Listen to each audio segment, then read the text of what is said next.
mula sa litage batakan at ang litage at itlog yung pinakamalakas daw sa Pilipinas. Sa Mara. O, tinawag ko nanay. Tawagan mo na si Remel, tawagan mo na si Remel.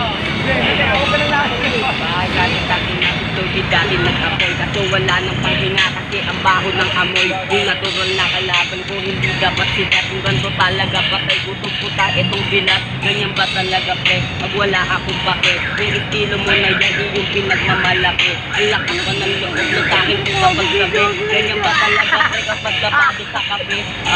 Tangina yung estilo mo na iyan. Mongolid ka daw sabi nila sa akin ba't naman? Kahit napagtawanan, di na para lagpasan yung mga ganyan na estilo puta kakaiba yan. Halata naman na dati na ako'y dapat tarantado. Barong-bado, disiplinado yung mga utak delikado. Akala ko mali pero wala akong pake. Kung andito ka man ngayon, inukwento na kami.